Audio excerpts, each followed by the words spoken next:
Добрый день, уважаемые жители города Текели и пользователи социальных сетей. Цель сегодняшнего эфира – информирование населения об эпидситуации и ограничительных мерах по городу Текели.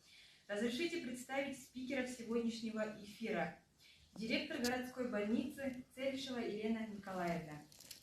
Руководитель отдела предпринимательства города Текели Итемирова Бахкуль Сайлаужановна. Исполняющая обязанности руководителя Текелийского городского управления санитарно-эпидемиологического контроля Дукенова Анар Садырбековна. Уважаемые спикеры, добро пожаловать на нашу пресс-конференцию. Хотела бы задать вам несколько вопросов про эпидситуацию и об ограничительных мерах по городу Текели.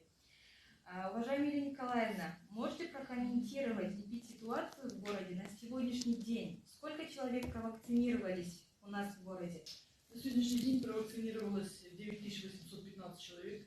Это составляет порядка 32% от всех жителей города Текели. Но, тем не менее, вакцинация требует большего процента охвата на сегодняшний день. Поэтому вакцинация должна быть идти в полном объеме. То есть то, о чем мы постоянно говорим, это наше население, которое старше 60 лет в обязательном порядке, это диспансерная группа и так далее. То есть все жители должны быть максимально провакцинированы, чтобы защитить себя, чтобы защитить свою семью, чтобы защитить своих детей. На сегодняшний день рост заболеваемости, как и по всем Казахстане, в городе Текели идет. Значит, открыто 80 коек, из них 40 коек это с ПЦР-положительными, так сказать, с подтвержденными случаями коронавирусной инфекции, и 40 коек это с пневмониями без подтверждения случая ПЦР. Среди них и 9 коек реанимационного отделения. Я должна сказать, что это рост не просто заболеваемости, но и рост больных на этих койках. На сегодняшний день 50% у нас занято пациентами, которые находятся на койках, и порядка 25% занятость коек реанимационного отделения. И я должна сказать, что в своем превалирующем большинстве это пациенты, которые попадают к нам в реанимацию, которые находятся в тяжелом состоянии в ковидных отделениях, это не вакцинированные пациенты. Поэтому я еще раз призываю всех жителей города Текели очень ответственно отнестись к вакцинации, очень ответственно отнестись к своей судьбе, к своему здоровью и к судьбе и здоровью своих родных и близких. Спасибо большое. Анар Садырбековна, всем известно, что сегодня вступило в силу новое постановление главного санитарного врача Алматинской области об усилительных мерах. В этой связи какие ограничительные меры введены в выходные дни в нашем городе? 30 июля 2021 года вышло новое постановление номер 17 главного госсанврача по Алматинской области. Это постановление об усилении карантинных мер на территории Карасайского, Талгарского и Лийского районов в период с 2 по 16 августа 2021 года и внесение изменений в постановление главного госсанврача Алматинской области номер 16 от 23 июля 2021 года. Здесь, в этом постановлении, остановимся на пункте 4, потому что касается именно, какие изменения были внесены в 16 постановление.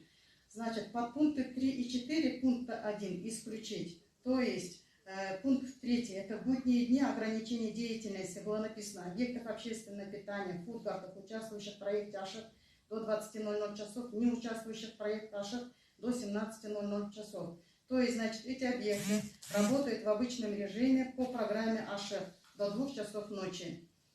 Фитнес-центр, фитнес-клубов, йога-центров, спортивно-оздоровительных объектов, саунд-спа-центров, спортивных объектов, бассейнов, участвующих в проекте АШЕФ до 20:00 часов, не участвующих в АШЕФ до 17:00. То есть исключить тоже, работает по программе АШЕФ.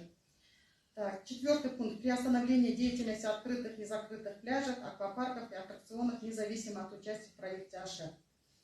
Так, пункт 2.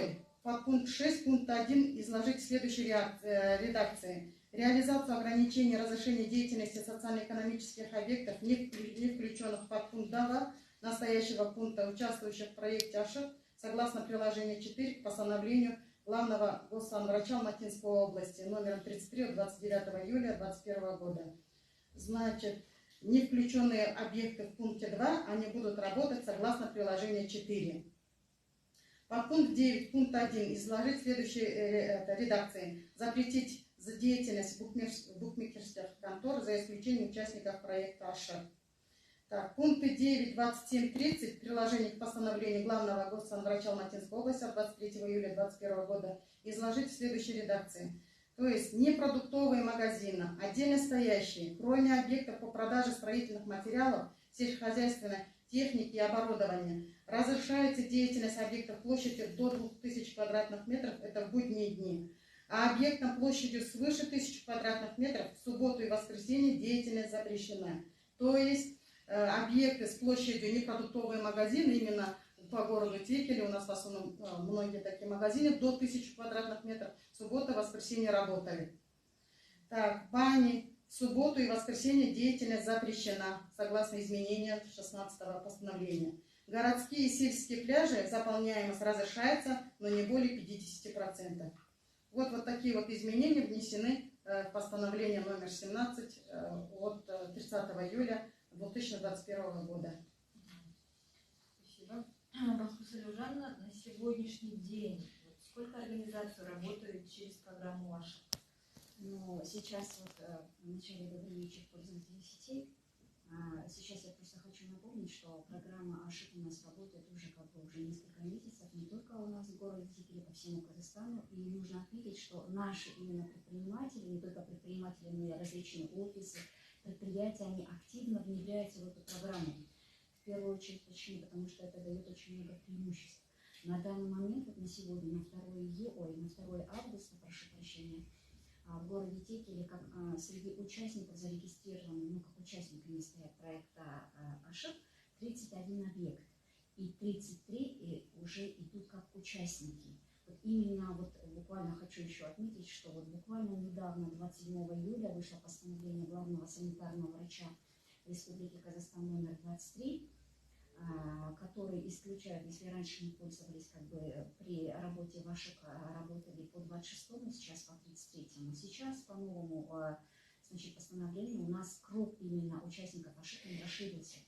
Если раньше в основном были это объекты общепита, это были бани, бассейны, различные пляжи, потом были добровольные участники, гостиницы, то сейчас еще добавились торговые центры, торговые сети. У нас торговый рынок, кстати, тоже открытый, закрытый рынки, они тоже добавляются сюда.